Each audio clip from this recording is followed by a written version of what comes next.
लेकिन आज का यह दिन जिस समय हम ये चर्चा आपके साथ साझा करने जा रहे हैं, जैसे ही आज सुबह के अखबारों के पन्ने खोले गए, ये सुर्खियां आंखों के नजर के सामने आई। रात 12 बजे मैसेजेस आने शुरू हो गए थे। जो उड़ीसा के हमारे विद्यार्थी हैं, उन्होंने हमें ट्विटर पर, टेलीग्राम पर टैग करके मैसेज भेजने शुरू कर दिए थे कि सर यहाँ पर एक बहुत बड़ी दुर्घटना हो गई है।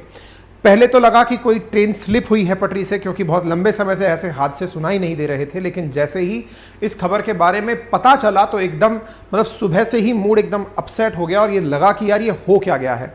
अभी तक जो अखबारों में छप रहे आंकड़े हैं, क्योंकि ऑफिशियल आंकड़े हमारे पास नहीं है, अखबारों के आंकड़े, तो उसमें ये जानकारी पता चल रही है कि अब तक 233 मौतें हो चुकी हैं। और साथियों, ये भीषण हादसों में से एक है, भीषण ट्रेन हादसों में से एक है। और ऐसा हादसा जिसमें 3 ट्रेनें एक साथ आकर के टकरा गई हो। मतलब कुछ ऐसा हो रहा है कि एक ट्रेन आई है, उससे दूसरी ट्रेन टकराई है, टकरा करके एक का इंजन मालगाड़ी के ऊपर चढ़ गया, यानी कि एक साथ 3 ट्रेनें कोलाइड कर गई हैं। तो यहां पर एक बहुत बड़ा इस समय मामला पूछा जा रहा है, और वो ये पूछा जा रहा है कि अल्टीमेटली जो सरकार इतनी दिन से कह रही थी कवच सुरक्षा प्रणाली लगा ली, हमने कवच सुरक्षा प्रणाली लगा ली, अब जाकर के हमारे यहां पर एक्सीडेंट्स नहीं होंगे, उनका क्या हुआ? तो वो जो कवच प्रणाली है ना, उस पर भी अब सवालिया निशान खड़े हो रहे हैं। तो हम आपको सारे अपडेट देने की कोशिश करेंगे। हालांकि साथियों, ना तो हम समाचार पत्र हैं और ना ही न्यूज एजेंसी हैं। जो भी समाचार हम आप तक लेके आते हैं वो तमाम न्यूज चैनल से ही लेकर आते हैं। लेकिन हाँ, आपको इतना सारा ना सुनना पड़े, इधर उधर से ना देखना पड़े, तो हम उसे संकलित करके छोटे से सेशन में डालने का प्रयास करते हैं। ठीक है, तो फिलहाल के लिए जो भी खबरें हैं वो समाचार पत्र पत्रिकाओं से है। खबरों में छपा है कि उड़ीसा ट्रेन में एक्सीडेंट हुआ है, 900 से ज्यादा लोग इंजर्ड हो चुके हैं। अथॉरिटीज ने अपने द्वारा हेल्पलाइन नंबर इशू कर दिए हैं। जिस ट्रेन के बारे में सबसे ज्यादा चर्चा हो रही है, दैट इज कोरोमंडल एक्सप्रेस। और दुर्भाग्य यह है कि यह ट्रेन एक बार पहले भी, आज से लगभग 12-13 साल पहले भी इस ट्रेन का ही एक बार एक्सीडेंट पहले भी हुआ है। 233 लोग मरने की खबर है, 900 से ज्यादा लोग इंजर्ड होने की खबर है।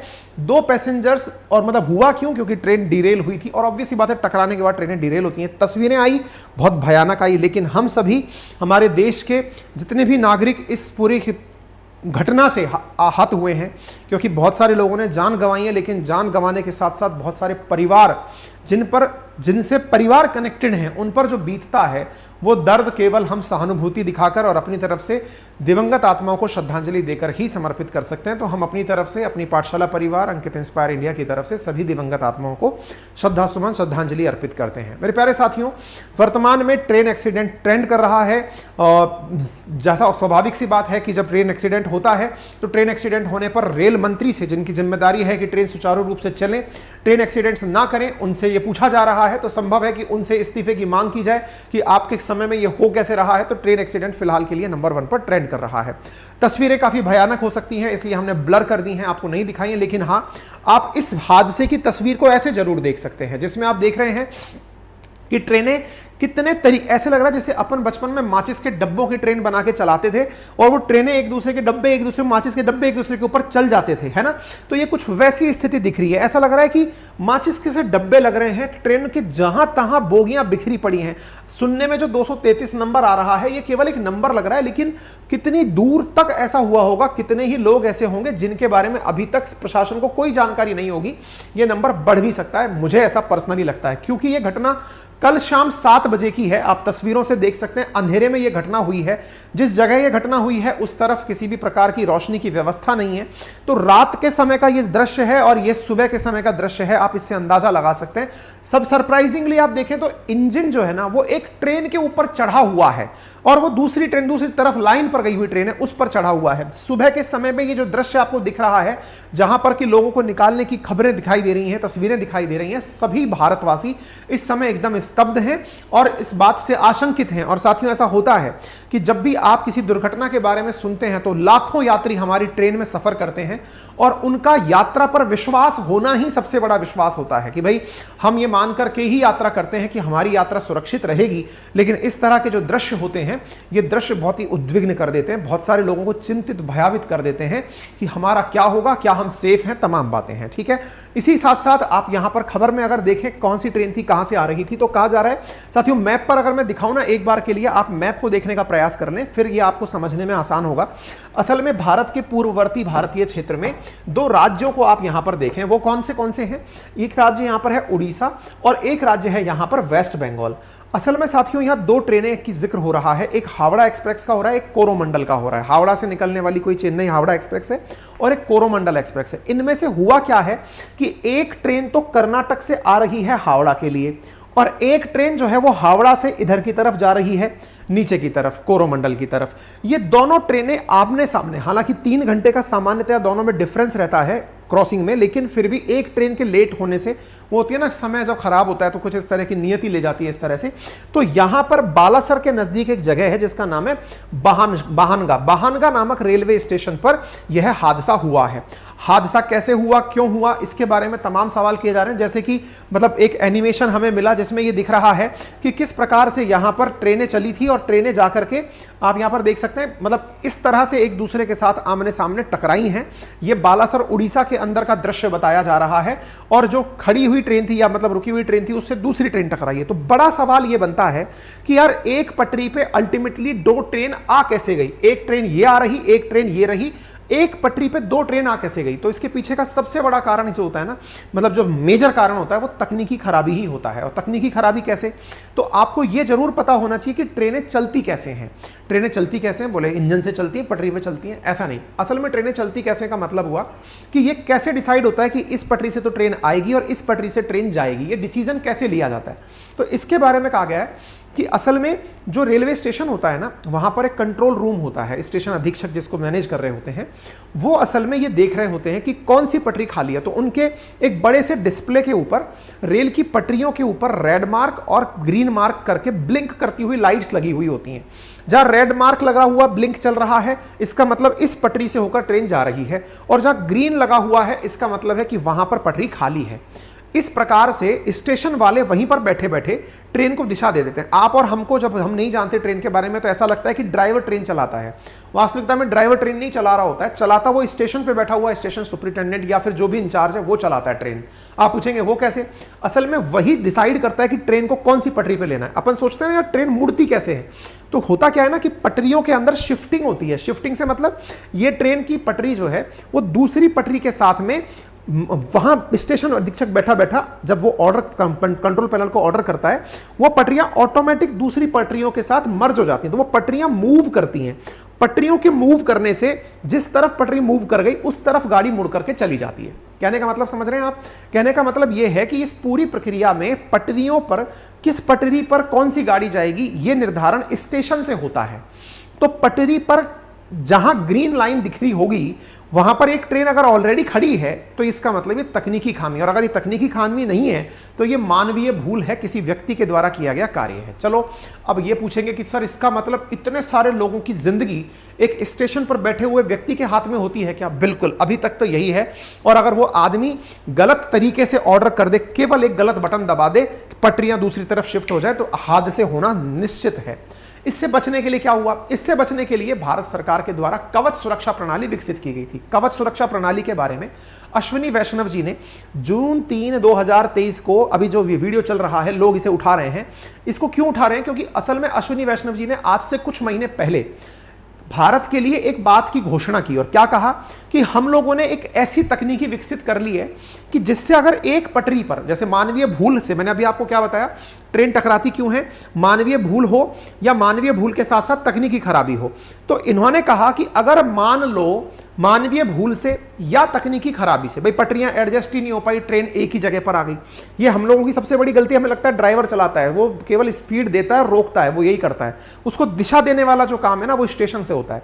ऐसी स्थिति में अगर मानवीय भूल या तकनीकी खराबी से एक ही पटरी पर दो ट्रेन आ जाएं, जैसे देखो एक ट्रेन ये जा रही जिसमें अश्विनी वैष्णव जी खुद बैठे हुए हैं और सामने से एक ट्रेन और आ रही है, दोनों आमने सामने आ गई, तो दोनों के आमने सामने आने पर इन्होंने बकायदा खुद बैठ करके ये डेमो दिया और लोगों में ये विश्वास पैदा किया था कि अगर ऐसी स्थितियां आ जाएंगी तो ऐसी स्थितियों में ट्रेनें स्वतः ही एक निश्चित दूरी पर रुक जाएंगी। तो अब देखो, जब आपने देखो ऑटोमेटिक ब्रेक लगने शुरू हुए, इस रक्षा प्रणाली को कवच सुरक्षा प्रणाली नाम दिया गया। अब सोचो कि इस चीज का इतना प्रचार प्रसार हुआ कि ट्रेनें एक साथ एक पटरी पर आ जाएंगी तो रुक जाएंगी, तो फिर ये रुकी क्यों नहीं? क्या आपकी कवच सुरक्षा प्रणाली, जिसको लेकर के आपने करोड़ों रुपए खर्च कर दिए, या फिर लोगों के मन में यह विश्वास पैदा कर दिया कि अब पूरी तरह रेल यात्रा सुरक्षित है, क्या वो प्रयास निष्फल था? वर्ष 2012 से शुरू हुआ कार्यक्रम, अब तक हजारों करोड़ रुपए जिस पे इन्वेस्ट हो चुके हैं, क्या वो बर्बाद हो गया? सरकार के द्वारा हर बजट में कवच के नाम पर इतना पैसा ले लिया जाता है, हो क्या रहा है? यह प्रश्न अब होने से राजनीतिक गलियारों में बड़ा चर्चा का विषय बना हुआ है कि भाई कवच काम क्यों नहीं किया। तो इसका जवाब जो निकल के आ रहा है वो क्या है? असल में कवच भारत के 34,000 किलोमीटर के लगभग की पटरियां डली हुई हैं। उन सभी पटरियों पर अभी कवच प्रणाली चालू नहीं हुई है। विशेष रूप से कवच प्रणाली को लागू करने में बड़ा इन्वेस्टमेंट आएगा। जैसे इस बजट के अंदर 133 करोड़ रुपए साउथ सेंट्रल रेलवे के लिए लिए गए। अभी जो हादसा हुआ है ये साउथ ईस्टर्न रेलवे में हुआ है। इस पूरी प्रणाली को पूरे भारतवर्ष के 34,000 किलोमीटर के अंदर लगाने के लिए अभी समय लगेगा। मतलब कि यह प्रणाली अगर होती तो आप यह जरूर कह सकते हैं कि यदि यह प्रणाली होती तो आज यह हादसा नहीं हुआ होता। रही बात इसकी कि क्या जिस जगह यह हादसा हुआ है वहां यह प्रणाली लगी हुई थी, क्या नहीं लगी हुई थी? और सबसे इंपॉर्टेंट बात यह है कि यह नहीं लगी हुई थी, इसीलिए एक विश्वास पैदा होता है कि अगर यह लगी होती तो फायदा होता। तो जो मुद्दे लोग ट्रोल करने के लिए उठा रहे हैं कि क्या कवच प्रणाली फेल मार गई है, तो आंसर है नहीं, कवच प्रणाली फेल नहीं मारी है, यहां लगी हुई नहीं थी। तो कब तक लग जाएगी? तो स्वाभाविक सी बात है, यह इंफ्रास्ट्रक्चर निर्माण का कार्य है और यह 2024 में सरकार का लक्ष्य है कि इसे कंप्लीट किया जाए, क्योंकि इसमें बड़ा इन्वेस्टमेंट आता है, किलोमीटर्स के हिसाब से करोड़ों रुपए का खर्चा आता है, तब जाकर के यह कार्य पूर्ण होता है। ठीक है ना? तो यह चीज निकल कर आई। तो ट्रेनों के बारे में कौन कौन सी ट्रेनें हैं, अब थोड़ा सा उनके बारे में जान लीजिए। 12864 number Bengaluru Howrah superfast express है, जो 1 जून को सुबह 7:30 बजे बेंगलुरु के यशवंतपुर स्टेशन से रवाना हुई थी और 2 जून की शाम करीब 8 बजे हावड़ा पहुंचने वाली थी। लेकिन समय से यह 3.5 घंटे देर से चल रही थी। इसकी वजह से यह भद्रक उड़ीसा तक ही पहुंची थी, आगे जाकर वेस्ट बंगाल में एंट्री नहीं की थी। वहीं दूसरी ट्रेन जिसका नाम शालीमार चेन्नई एक्सप्रेस है, यह कोरोमंडल एक्सप्रेस 2 जून को दोपहर 3:30 पर हावड़ा से चली थी, यानी पश्चिम बंगाल से चली थी, और 3 जून को शाम 4:50 के आसपास चेन्नई सेंट्रल रेलवे स्टेशन पहुंचने वाली थी। ऐसी स्थिति में 6:37 पर यह बालासर पहुंची। तो दोनों ट्रेनें आमने सामने आ रही थी और ऐसी स्थिति में बाहनगा बाजार नामक स्टेशन पर यह आमने सामने आ गई और बड़ा हादसा हो गया। प्रत्यक्षदर्शियों ने अपने द्वारा जो बताया वो भी आप सुन सकते हैं। एक बार के लिए मैं ऑडियो क्लिप ऑन कर देता हूं, आप सुन लीजिएगा।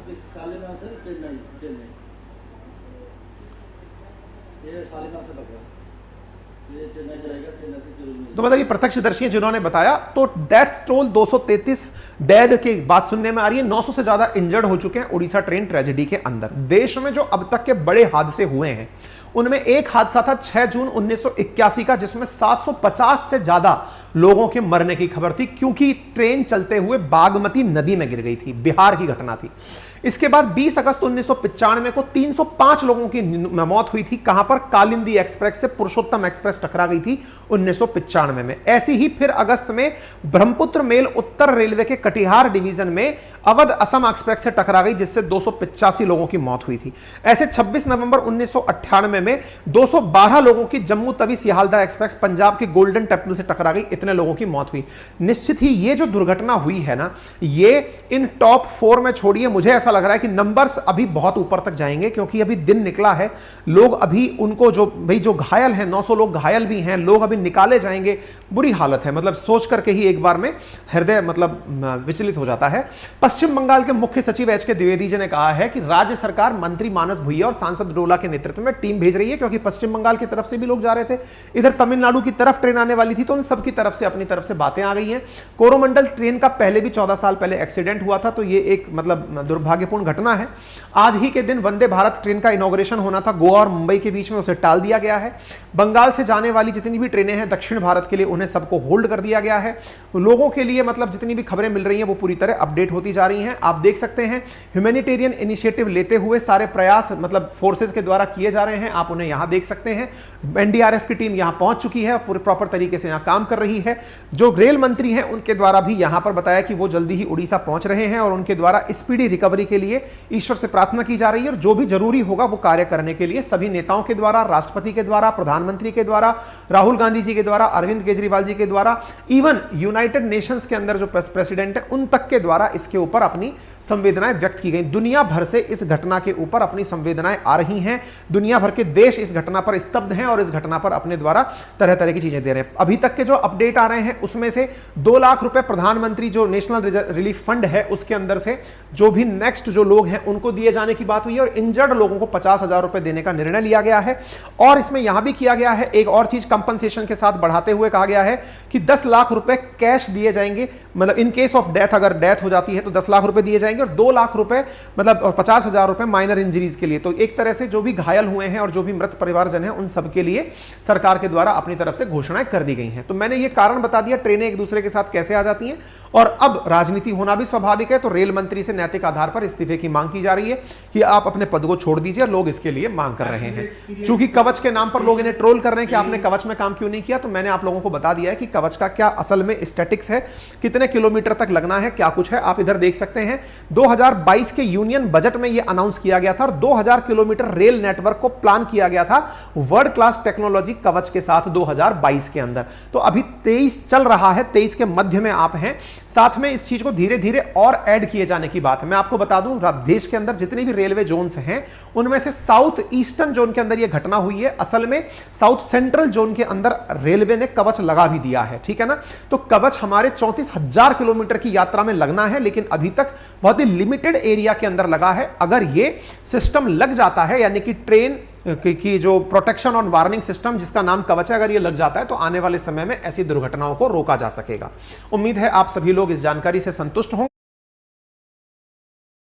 बाकी हम सभी आप सबके साथ मिलकर सभी को कंडोलेंसेस देते हैं और ईश्वर से प्रार्थना करते हैं कि सबको हौसला दे इस क्षण में जिन्हें बहुत ज्यादा अपनों को खोया है। सरकार के द्वारा हेल्पलाइन नंबर जारी कर दिए गए हैं, अगर आपको भी चिंता है तो आप इन नंबर को देख करके अपने किसी प्रियजन और किसी चिंता है तो इन हेल्पलाइन नंबर से आपको वहां के बारे में जानकारी मिल जाएगी। तो उम्मीद है मेरे सभी साथियों को जो अपडेटेड जानकारी देनी थी वो हमने देने का प्रयास किया है। अगर आपको ये जानकारी पसंद आई हो तो अपने साथियों से साझा करें, चैनल पर नए हैं तो सब्सक्राइब करें। मेरे प्यारे साथियों, हमारा पूरा अपनी पाठशाला परिवार अंकित इंस्पायर इंडिया सभी साथी मिलकर के भावपूर्ण श्रद्धांजलि अपनी तरफ से अर्पित करते हैं। और जो मेरे प्यारे साथी हमारे साथ जुड़ करके नटराज बैच में ऐड होना चाहते हैं आरएस फाउंडेशन के लिए, उनसे एक केवल इन्फॉर्मेशन